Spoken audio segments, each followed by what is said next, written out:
Well, friends, good evening. So as we gather this evening to celebrate the solemnity of All Saints, I love this solemnity. I love this celebration. My first assignment up in Cleveland Heights was at Communion of Saints Parish, and so this was my first as a priest, my first parish patronal feast day. So I've always had, well, at least since I've been a priest, I've always had a very special love for this celebration, this solemnity. There's a lot of places to turn there. There's a lot of ways that we could reflect on the saints tonight, a lot of different avenues and angles, but what I felt moved by the Lord to, I should put it this way, where I felt the Lord drawing my attention while reflecting on these scriptures for this solemnity was the psalm that we just sang. Lord, this is the people that longs to see your face, Psalm 24, and it was like a beautiful, I don't know if I'm not a musical person. I think that was like a minor key. It was very haunting. Would you describe that as haunting? Is that a minor key? Did it feel like a minor key? Is Eric over there? Eric's nodding his head. Okay. Whew. All right.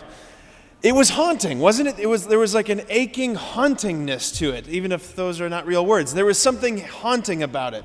Lord, this is the people that longs to see your face. I would imagine if you were asked by, the bishop's liturgical commission to pick a psalm to go with this solemnity, I just don't think that most people would pick Psalm 24, what we just sang, I don't think most people would pick it for this celebration. What does this have to do with the saints? Lord, this is the people that longs to see your face. In a word, everything. Everything. Let me first lay a little foundation before we really get into this. And I want to start with this quote from one of my mentors and heroes, one of my great teachers, Christopher West. Quote, "Despite all the widespread impressions to the contrary, we must impress this truth upon our souls and allow it to settle into our bones. Christianity is the religion of desire, the religion that redeems Eros." Let me pause right there. Let me say a word about this word Eros. What is Eros? Well, the Greeks had more than one word for love in their language, right? Us in English, it's just a clunky one-word thing. You can say, I love my grandma, and then you say, I love French fries. And is it the same love? I hope it's a different kind of love, right? Or unless you really love French fries, or you don't really love your grandma. I don't know. Paging Dr. Freud. I don't know. Okay, let's stay away from that. But we only have one word for the word love in English, but the Greeks had several. Eros, storge, philia, and agape. These four different senses of the word love, right? What is Eros? What is Eros? Well, when we think of Eros, when we hear Eros in modern American context, we often think of, or we're led to think of the erotic, right? So there you might think of something perverse, something inappropriate. That's not what Eros is. That's not what Eros is. There's another Greek term for that. That's porneia, the distortion of the sexual powers. That's porneia. Eros is not that. Eros is the passionate, burning longing that pushes us out of ourselves towards the beloved. Eros is the longing in our hearts for everything that is good and true and beautiful. Eros is that restlessness that St. Augustine was talking about when he wrote centuries ago, Lord, you have made us for yourself, and our hearts are restless until they rest in you. It's yearning. It's longing. It's the pursuit that we all feel, this thirst, this hunger for more. Like the never being satisfied, right? Eros is the longing for more, the more goodness, beauty, truth, love, right? Okay, so back to this quote. Christianity is the religion of desire, the religion that redeems Eros. Pause there. I don't want a show of hands, but how many of us honestly grew up in a church hearing that, believing that, being exposed to that Christianity is the religion of desire? It's the religion that redeems Eros. I think most Christians are given a version of Christianity that sees our hearts and our hungers and our desires through a lens of suspicion. That's not good. Like, that's going to lead you down someplace bad. Like those desires, our hearts and our desires are bad because they lead us into sin, or at least they can. Right? So we're taught a version of Christianity that's about sin management, behavior modification, that God just really wants us to just behave well. don't think many of us are taught that Christianity is the religion of desire. Another way to say that is that Christianity is the religion of the heart. And when I say the heart, I'm talking about the whole person.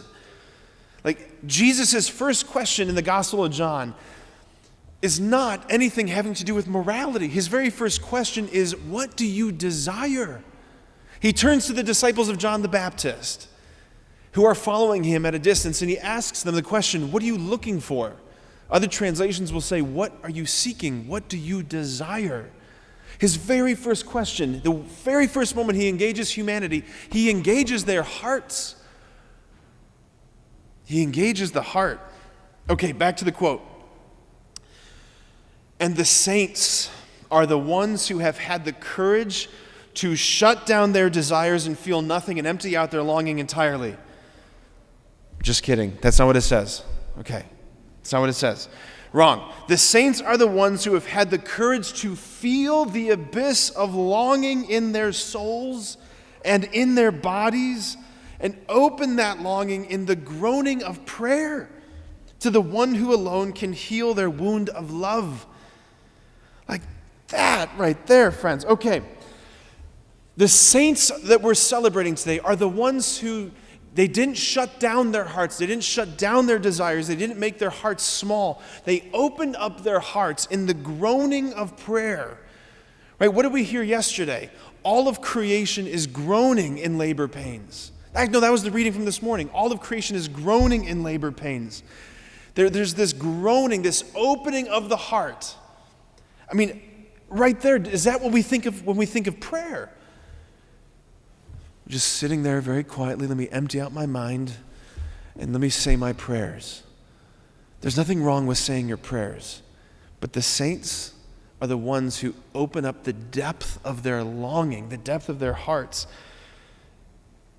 and they groan in their prayers to the one who alone can heal that wound of love. Back to the psalm, Lord, this is the people that longs to see your face.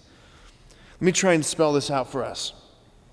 Friends, Christianity makes no sense, or it has nothing real to offer us, honestly, if we're not in touch with our hearts. Being at Mass makes no sense if you're not in touch with your hunger. Going to a buffet makes no sense if you're not in touch with your hunger. This is where the Lord feeds us with his very body and blood. This is the place where he comes to satisfy our hungry hearts. Christianity makes no sense if we are not in touch with our hearts, if we are not in touch with our desires, with our longings, with our groanings. And I'm not just simply talking about like our holy churchy desires, like, dearest Lord, world peace, please. That's fine. If that's on your heart, that's fine. I'm talking about like real fleshy human desires. I'm talking about like this is going to sound ridiculous perhaps, but this is real. This is my heart. Like driving back to Wadsworth from Columbus on Sunday, this deep sadness I felt because of the gray dreariness of the day and looking at the leaves on the trees, how they're all falling off and the colors are going. And like I called a friend of mine. I'm like, they're like, how you doing? I'm like, I'm mad. Like, why are you mad? I'm like, because the leaves are falling down. I'm like a 35-year-old idiot, right? Like, it happens every year. Ask Deacon Rich. This morning after Mass, I finished Mass, came out of the sacristy, I was standing outside, and I just stopped because there was this beautiful yellow tree. There was no breeze, no birds in the tree, and the leaves on the tree were just raining down. I took video of it. I stood there. I'm like, I just got to capture this moment. There was an honest-to-God sadness and anger in me, this longing for, like, I don't want the beauty to go away. I don't want the beauty to go away. I'm talking about the longing, the piercing longing that stirs up in my heart when I'm driving through town and all of a sudden at night I smell bonfire in the night air. Like, it just pierces you with this longing. Tell me I'm not the only one that like experiences this. Please, am I not? Okay, good. All right. Some don't even know how to raise their hands. I know that you feel it. I know you got hearts out there. This desire, like the desire to never have to say goodbye to people that I love. That's a real desire. This desire to be loved perfectly. I know I'm not the only one in that. Like, I desire to be loved perfectly, cherished perfectly, honored perfectly, welcomed perfectly. Look, if we're not in touch with our hearts, if we're not in touch with our desires, we will never apprehend or appreciate who Jesus is, because here's the proposal. This infinite thing that my heart is looking for, this known, unknown thing, like all I can say is like, it's not that, it's more than whatever all these things are. Like, this infinite thing is not this distant force way out there in the far distance of the galaxy. No, this infinite one came among us. This isn't a dream or a fantasy. This is a person. It's the Word made flesh. Like the infinite God who dwells among us. Like the God who has a face. The one that my heart is looking for has a face. That's the proposal of Christianity. So what does this have to do with the saints? Everything. The saints were the ones who didn't squash their desires or shut down their hearts. They aimed their hearts and their longings to the one who alone can satisfy. That's what they did. They didn't do it perfectly. They didn't do it every single day.